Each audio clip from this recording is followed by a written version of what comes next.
लेने वाले। सौर मंडल की बात करें तो सौर मंडल मीन्स सौर मंडल हमारा कहाँ पर स्थित है? आकाश गंगा और निहारिकाओं का एक समूह है। मीन्स ब्रह्मांड में अनेक आकाश गंगाओं, निहारिकाओं, क्वेसर, तारों का एक समूह जहां पर स्थित है हमारा सौर मंडल। सौर मंडल की बात करें तो ये जो सौर मंडल है, ये सौर मंडल हमारा कहां पर है? एक आकाश गंगा में स्थित है। मीन्स आकाश गंगा क्या होती है? आकाश गंगा अनेक आकाश गंडों, धूल के कणों वह गैसों का समूह होता है, उसे आकाश गंगा कहा जाता है। हमारा जो सौर मंडल है मोस्टली ये सौर मंडल मंदाकिनी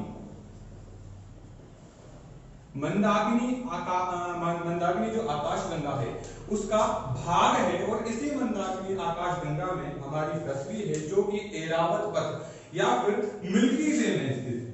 कहां पर है? ऐरावत पथ पर, जिसे हम मिल्की वे भी कहते हैं।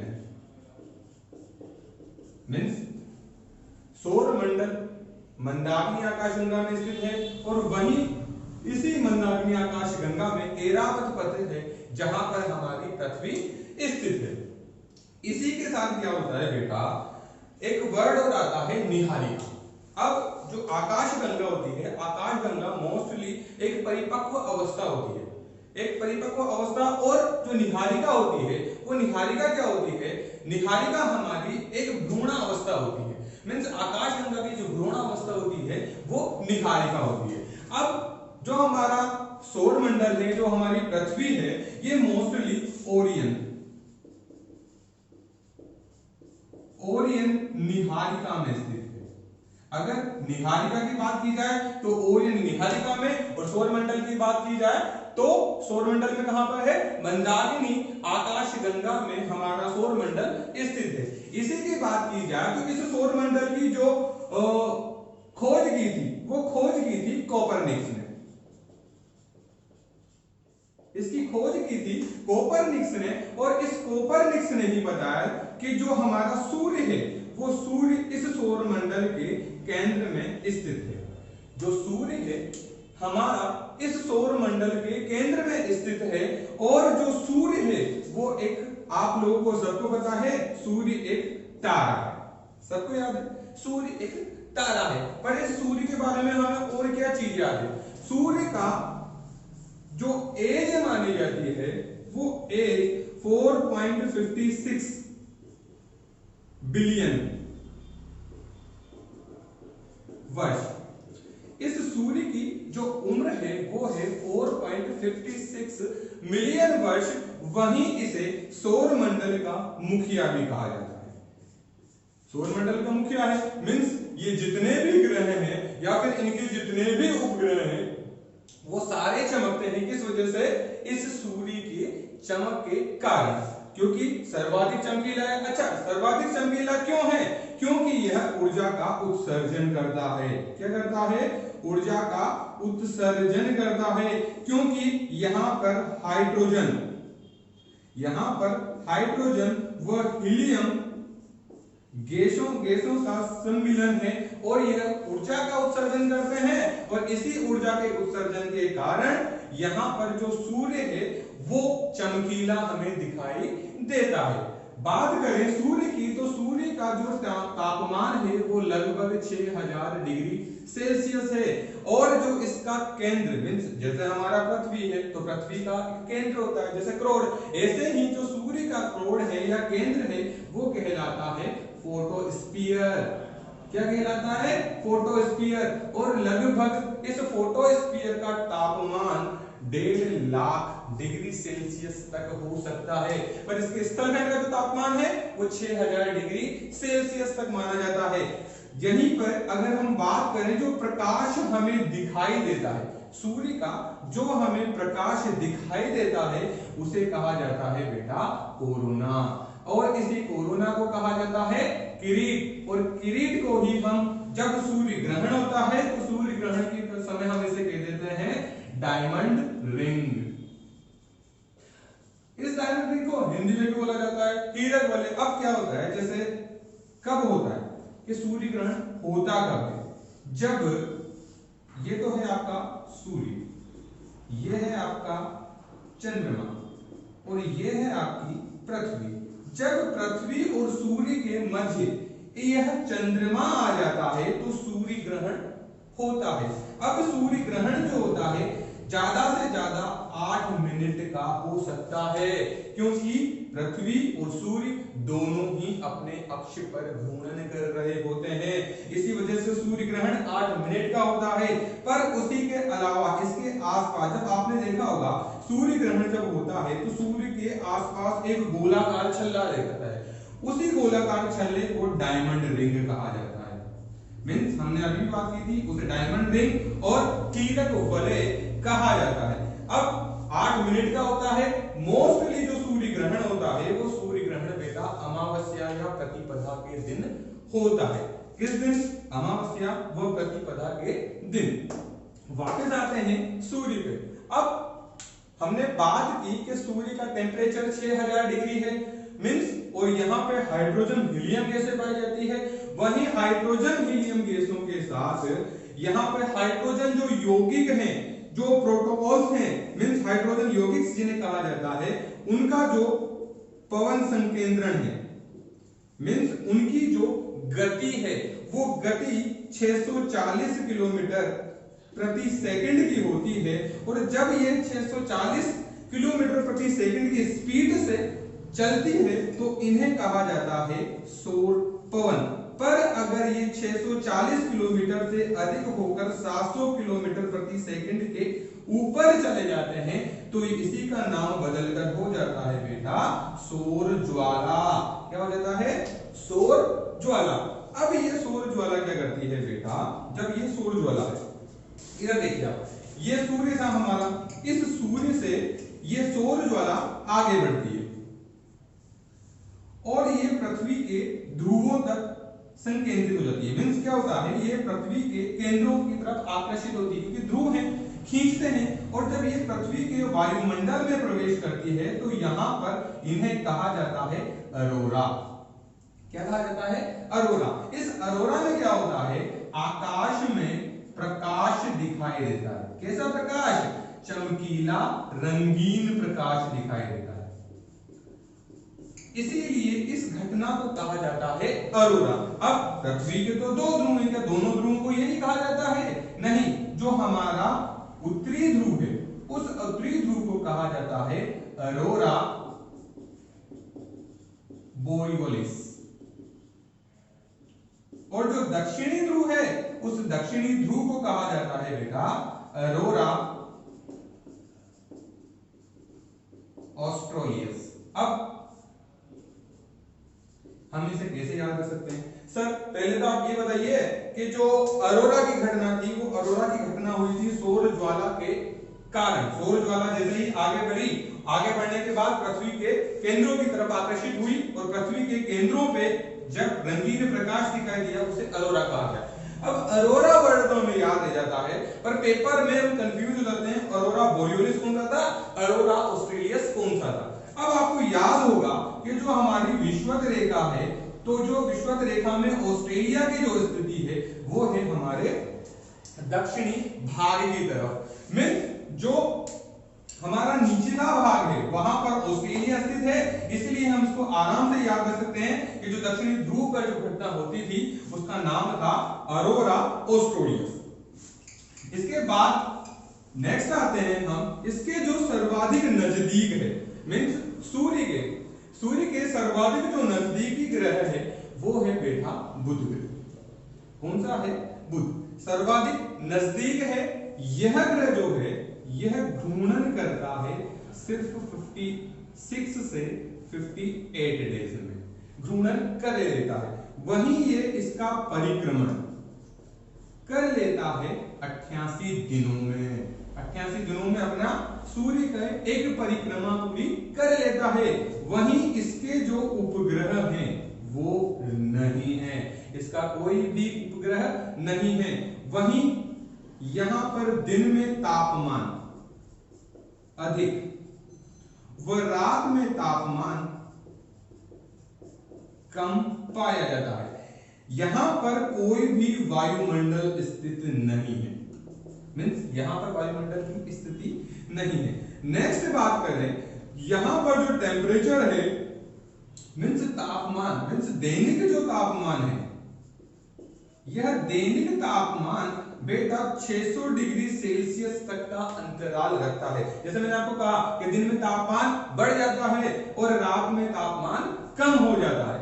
ये तो हुई हमारे बुध ग्रह की बात, जो कि सूर्य से सर्वाधिक नजदीकी ग्रह है, मीन्स यानी सर्वाधिक गर्म हुआ क्या?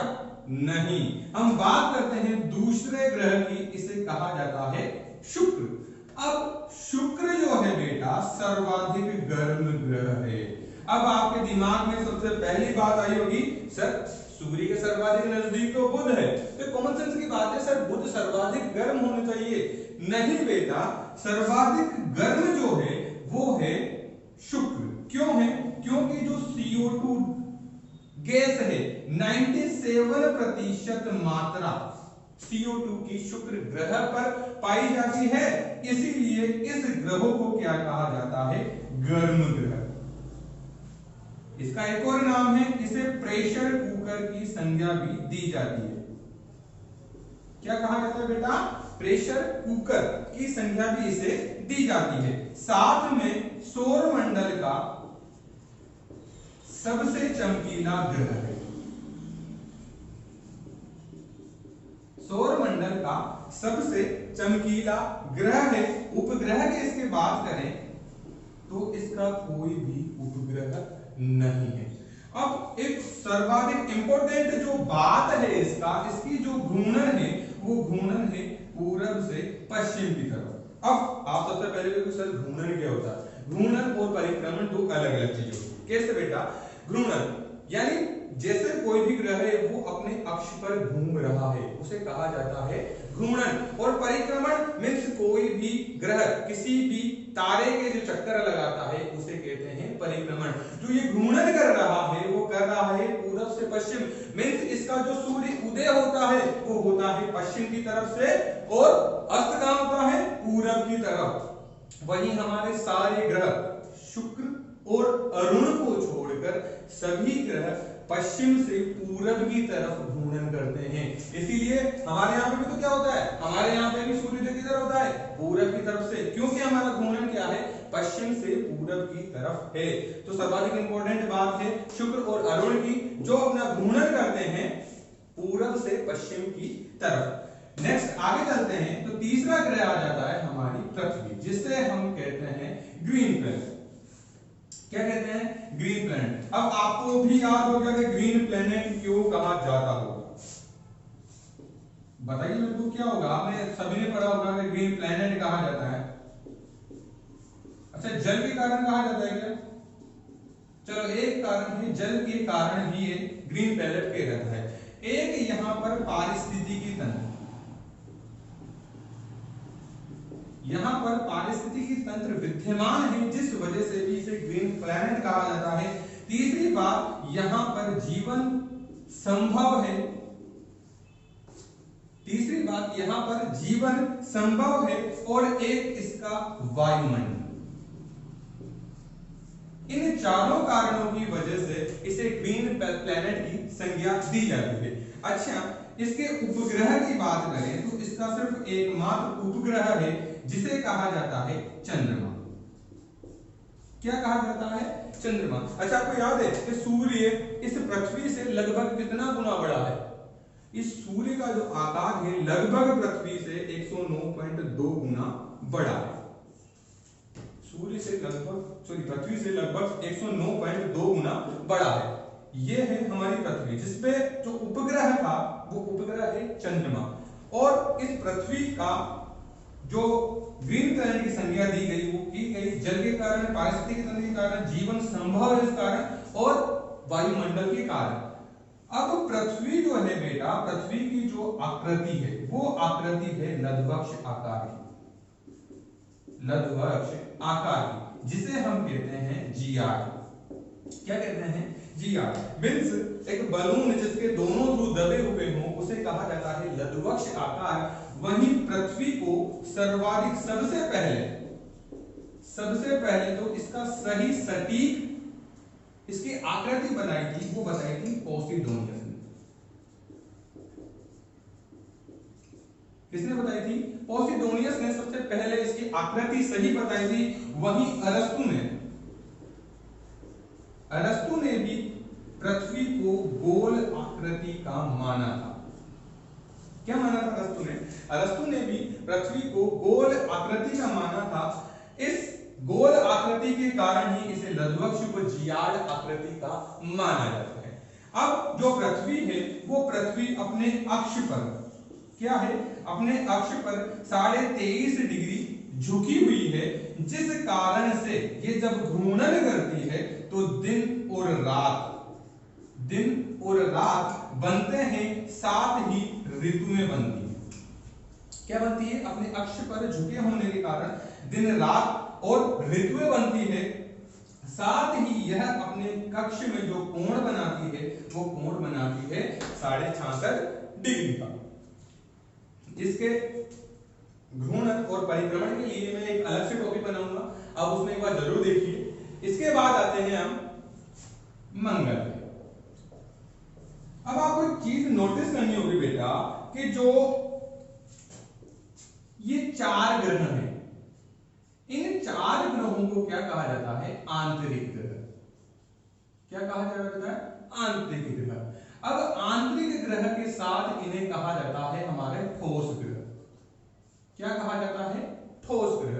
ठोस ग्रह के साथ इसका एक और नाम है पृथ्वी ग्रह। पृथ्वीय ग्रह मीन्स ये सारे के सारे ये जो धूमकेतु हैं, ये इन सब के एक तरफ है। मीन्स ये क्षुद्र जो ग्रह हैं, इन क्षुद्र ग्रह के एक तरफ है, ठोस अवस्था में है, और इन्हें आंतरिक ग्रह इसलिए कहा जाता है क्योंकि सूर्य के ये सर्वाधिक पास पड़ते हैं। मंगल की हम बात करते हैं तो मंगल जो ग्रह है बेटा, ये मंगल ग्रह किस लिए फेमस है? ये मंगल ग्रह इसलिए फेमस है क्योंकि सर्वाधिक, तो आपको याद होगा इसका रंग क्या है? इसका रंग है लाल। आयरन ऑक्साइड के कारण इसका रंग लाल है। पर सबसे फेमस बात यह है कि ये अपने अक्ष पर 25 डिग्री झुका हुआ है। मीन्स जैसे हमने यहां बात की थी 23.5 डिग्री पृथ्वी भी है, ऐसे ही यह भी ऋतुओं को बनाता है। क्या करता है मंगल? यह भी ऋतुओं को बनाता है। साथ में मंगल पर जो यान भेजा गया जिसे हमने नाम दिया मोम। अब मोम, आप बताओगे मोम का नाम क्या है? जो मंगल यान भेजा हमने उसको मोम नाम दिया गया। अब आप एक बार सोचो कि उसका मोम नाम क्या है। मैं तो बताऊंगा इसे। मार्स ऑर्बिट मंगल या मंगल ऑर्बिट मार्स का जो मिशन था वो भेजा गया, और ये जो मिशन था भारत ने 11 महीने और 19 दिन में पूरा किया था। मीन्स जैसे ही हमने इसे भेजा तो ये 11 महीने 19 दिन में पहुंच गया, और एशिया में भारत पहला देश बना मंगल पर पहुंचने वाला। मीन्स मंगल की कक्षा का परिक्रमण मार्स जो कर रहा था वो भारत पहला बना। वहीं लगातार अभी तक 1000 डेज से ऊपर का जो टाइम हो चुका है मार्स ऑर्बिट को भेजे हुए, जो एक परिक्रमण कर रहा है। साथ में बात करें तो मंगल के उपग्रहों की, तो मंगल के जो उपग्रह हैं वो हैं 2, फोबोस और डीमोस। डीमोस एक ऐसा उपग्रह है जो कि सौरमंडल का सबसे छोटा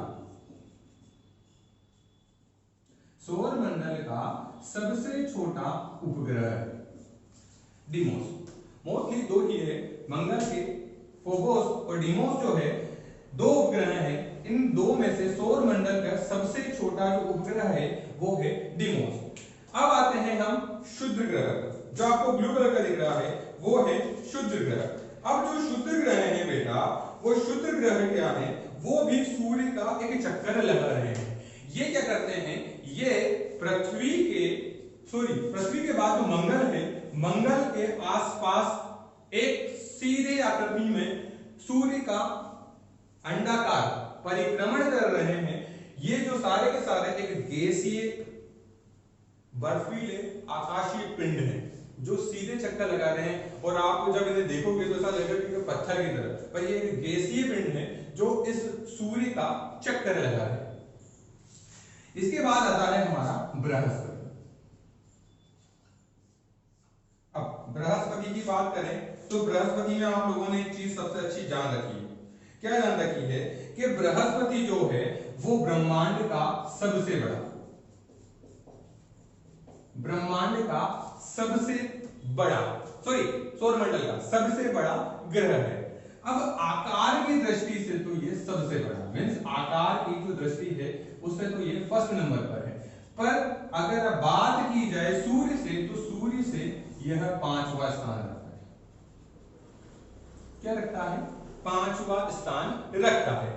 वहीं पर जो बृहस्पति है, इस बृहस्पति की जो खोज की थी वो खोज की थी गैलीलियो ने। गैलीलियो जो वैज्ञानिक था, इसी ने इस बृहस्पति की खोज की थी और इस बृहस्पति का जो सबसे बड़ा उपग्रह है, इस बृहस्पति का जो सबसे बड़ा उपग्रह है उसका नाम भी गैलीलियो ही है। क्या है?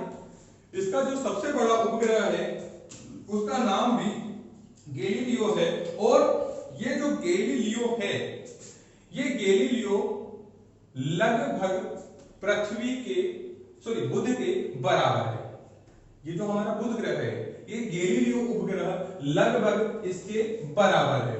अब क्या है बेटा, लगभग 79 उपग्रह, वर्तमान में लगभग 79 जो उपग्रह हैं वो बृहस्पति हैं। वैसे तो हम सारी बुक्स में पढ़ते हैं 71, 72, पर सिर्फ एक नासा ने अभी वेरीफाई नहीं किया है, अंतरिक्ष अभियान ने 79 तक इसके बृहस्पति के उपग्रह बताए हैं, पर अभी तक बुक्स में सिर्फ 71 से 72 है जिसमें गैलीलियो बड़ा है। आपको सिर्फ इतना सा याद रखना है क्योंकि अभी नया सर्वे चल रहा है, अंतरिक्ष अभियान के द्वारा 79 तक पहुंचा गया है, पर उनका अभी तक बुक्स में कोई वेरीफाई नहीं किया।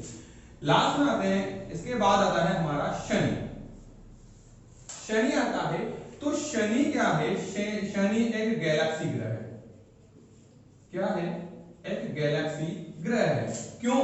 क्योंकि इसके चारों ओर गैसीय वलय पाए जाते हैं। क्या पाए जाते हैं? गैसीय वलय पाए जाते हैं। इन गैसीय वलय में भी क्या है कि ये सारे गैसीय वलय इस शनि ग्रह के भूमध्य रेखा, इस शनि ग्रह के भूमध्य रेखा के चारों तरफ चक्कर लगाते हैं। इसी कारणवश यह वलय फेमस है। अब शनि ग्रह जो है बेटा, इस शनि के सर्वाधिक जो ग्रह हैं वो हैं 82। जो उपग्रह हैं इसके, वो उपग्रह हैं 82। कितने हैं? 82 उपग्रह हैं शनि के। अब शनि का जो सबसे बड़ा उपग्रह है वो है टाइटन। ये टाइटन उपग्रह, इसके बाद एक और है, टाइटन है, रिया है, साथ में शनि के उपग्रह हैं 82 के लमसम है। टाइटन उपग्रह भी लगभग बराबरी रखता है बुध की, लगभग बराबरी रखता है बुध की। गैसीय है। आकार की दृष्टि से भी बात करें तो आकार की दृष्टि से यह दूसरा स्थान रखता है। इसके बाद बात करते हैं हम अरुण की। अब अरुण क्या है? एक जगह किताब में मिलता है हमें कि अरुण 0 डिग्री झुका हुआ है, एक जगह मिलता है अरुण 95 डिग्री तक झुका हुआ है। तो बेटा क्या है, अरुण मोस्टली 0 डिग्री का कोण बनाता है और यह अपने कक्ष में क्या करता है, 0 डिग्री का कोण तो बनाता ही है, पर यह लेटी हुई आकृति में है। क्या है? लेटी हुई आकृति में है। अरुण के 27 उपग्रह हैं। कितने हैं? 27 उपग्रह हैं। अब जो अरुण है लेटी हुई आकृति में इसलिए है, 0 डिग्री भी है, और अगर 95 डिग्री आपको मिल जाए तो संदेह मत करना किसी भी, क्योंकि ये 90 डिग्री का कोण, क्योंकि आपको मिलेगी डिजीज मिलेगी तो 92 से 95 डिग्री या मिलेगी 0 डिग्री। अब इस 95 तक अगर इसे लेटा दिया जाए, मतलब अगर ऐसे कर दिया जाए, तो लगभग 0 डिग्री के लगभग का ही अंदाजा लगता है। तो इससे सिर्फ अरुण एक नाम से फेमस है कि यह एक लेटा हुआ ग्रह है। क्या है? लेटा हुआ ग्रह है। इसके बाद आते हैं हम वरुण ग्रह पर। अब वरुण ग्रह जो है बेटा, वरुण ग्रह आकृति में किस नंबर पर आता है? आकृति में चौथा स्थान रखता है, और चौथे स्थान के बाद यह हमारा 8वां प्लेनेट है। चौथा तो किससे है? आकार की दृष्टि से। और 8वां हमारा प्लेनेट है। वहीं अरुण जो है सबसे ठंडा है। अरुण क्या है? सबसे ठंडा है। अब आप मेरे को एक चीज बताइए कि जो हमारा सौर मंडल था, इस सौर मंडल में जब प्लूटो था, उस प्लूटो को अगर हम ऐड कर दें, क्योंकि वो तो अभी नासा द्वारा और अंतरिक्ष खगोल विज्ञान द्वारा से बौना ग्रह घोषित कर दिया गया है, अगर हम उसे भी सम्मिलित कर लें और 9 ग्रह कर लें, 9 ग्रह करने के बाद अगर आपसे पूछा जाए कि सबसे छोटा ग्रह जो है वह कौन सा है, तो फिर आपका जवाब क्या होगा? क्योंकि हमने तो सबसे पहले मैंने आपको बोला कि सबसे छोटा जो ग्रह है वो बुध है, पर अगर हम प्लूटो को सम्मिलित कर लेते हैं जो बौना ग्रह है, तो बेटा आकार की दृष्टि से वो सबसे छोटा ग्रह हो जाता है। पर बौना ग्रह इसलिए करते हैं क्योंकि वो वरुण अरुण की कक्षा में भी एंट्री ले लेता था। अब जैसे मैंने आपको बताया, एक आंतरिक ग्रह ऐसे ही जैसे ये चारों ग्रह हैं, ये चारों ग्रह कहलाते हैं बेटा बाह्य ग्रह। क्या कहलाते हैं? बाह्य ग्रह। बाह्य ग्रह मींस गैसीय ग्रह। इनका नाम गैसीय ग्रहों के अंतर्गत भी लिया जाता है, क्योंकि इन पे सर्वाधिक गैसों की मात्रा भी विद्यमान है। गैसीय ग्रहों के बाद बाह्य ग्रह आ जाते हैं, गैसीय ग्रह आ जाते हैं, और इन्हें बृहस्पति ग्रह भी कहा जाता है। क्या कहा जाता है? बृहस्पति ग्रह भी कहा जाता है। तो ये हुआ हमारा सौर मंडल का टॉपिक। अब इससे जितने भी क्वेश्चंस आने हैं, मैं आपको क्वेश्चन बॉक्स में मींस आपका एक अलग से एक और वीडियो बनाऊंगा जिसमें सौर मंडल से रिलेटेड क्वेश्चन होंगे। आप उन्हें बारी बारी से सॉल्व कीजिएगा और बताइएगा कि उसमें से किसका आंसर आपको याद है। नेक्स्ट वीडियो में उनका सॉल्यूशन भी करेंगे, और नेक्स्ट टॉपिक लेके आऊंगा आपका पृथ्वी से रिलेटेड परिक्रमण और घूर्णन जो गतियां हैं उनसे रिलेटेड। धन्यवाद दोस्तों, ज्योग्राफी में आपका स्वागत है।